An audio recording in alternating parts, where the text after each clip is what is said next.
Wow, it is August. We flew through July and we're almost at the end of a ultra busy week.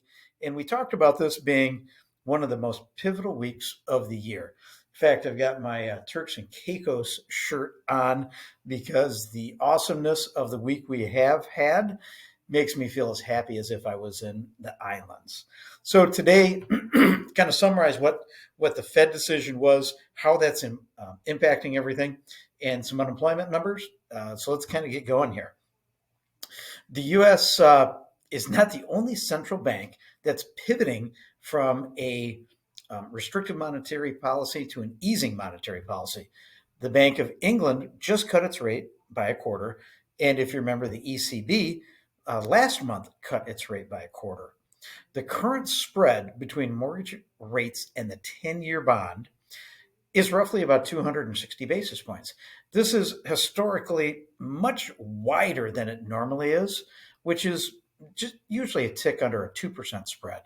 The wider spread can occur when mortgage rates are higher and there's close to zero servicing premium built into it. What does that mean?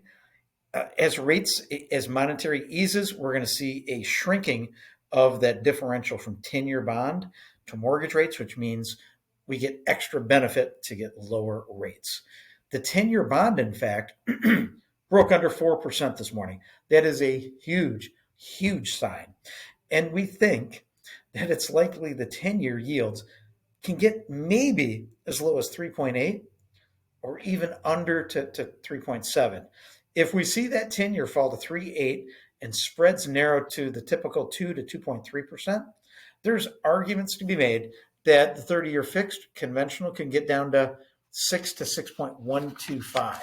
Now, a lot of people have been waiting that to get back in the market to buy. I'm going to tell you, don't wait for it to get down that low because you're going to have a lot more competition because people have been waiting for that.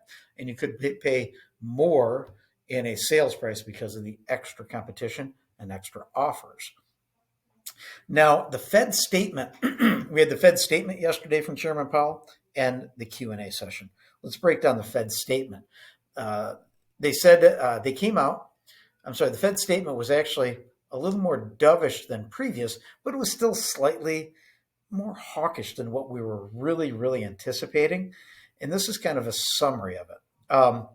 The Fed does not expect it will be appropriate to reduce the target range until it's gained greater confidence that inflation is moving towards the target goal of 2%. Now, many thought that the Fed had already gained enough confidence. The question being is, what's left for them to gain confidence on? Now, these were part of this statement that they made. The risk to employment and inflation goals continued to move into better balance. Previously, they said would move into better balance. Now we said it continue to move into better balance. The committee is attentive to the risks to both sides of its dual mandate, full employment and price stability. There has been modest further progress towards the committee's 2% inflation goal. Inflation has eased over the past year, but remains somewhat elevated. Job gains have remained strong and the unemployment rate has remained low. Job gains have moderated and the unemployment rate has moved up but remains low. Those are important terminologies that have changed within those statements. So those turned a little bit more dovish based on the verbiage of those. Now, in the press conference, that was a little bit more dovish, with Powell acknowledging the decline in wages and growth of consumer spending. While he was not committal on the timing of a rate cut, he did sound like someone that badly, really badly wanted to say, we're going on a rate cut in September. We also found out that some members actually wanted a cut yesterday, but they ended up falling in line to have a unanimous vote with the Fed chair and others.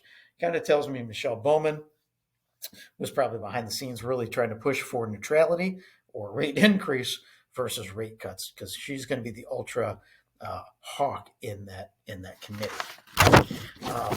Now here's going to be a few of the comments from that Q&A session.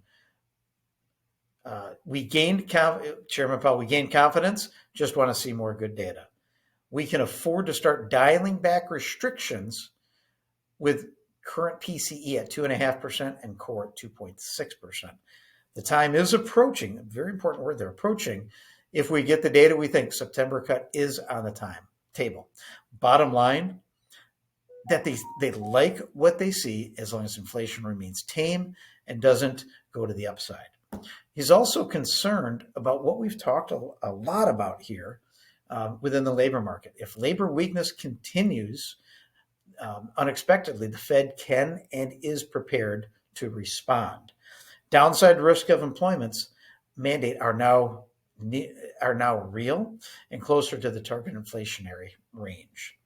When asked if the Fed was thinking about doing one rate cut, or if it was in the process, he said it was in the process, meaning that the Fed is not going to cut rates on a one-off situation, but rather there's going to be a successive series of rate cuts.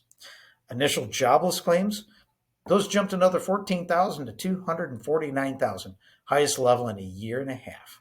Today's figure was supposed to be a range of 235,000, so hotter than expected. Continuing claims rose again by 33,000 to 1.88 million. It's the highest level in almost 3 years. Within the unemployment data came unit labor costs. Productivity rose in Q2 by 2.3%, which is a big increase from the 0.2% that was in quarter one. Now, because of this productivity increase, unit labor cost dropped by almost 4%. Now, that higher productivity and lower unit labor costs is a big benefit to inflation, and the bond market really liked it. Apartment List National Rent Report showed that new rents continued to start to decelerate. In fact, they were only up 0.2% and are continuing their deceleration, which is somewhat normal for this time of year. Year over year, new rents are down by 0.8%, moving lower from last month's 0.7. So we're seeing great news in rents that flows through to the CPI and PCE report. Also, another reason these rent costs could continue to decelerate is vacancy rates are now up to 6.7%, highest level since August of 2020, so 4 years. Now, the BLS jobs report tomorrow, we're thinking is going to be at expected or a miss and a revision in there because we saw the weaker ADP. We saw a weaker JOLTS report. The sample claim week for unemployment was 245,000. Additionally, the Challenger report this morning stated that hiring is at its lowest level in a decade. Now, the number the market's expecting is 175,000. We think it's going to be less. So the market update desk will be here working hard tomorrow morning, getting that data out. We'll do a quick update and then a full recap later in the afternoon. We hope you enjoy this data and information. The market update desk, your original singular market news source for West Michigan. Scott Riley, 616-293-2189. Have a great Thursday.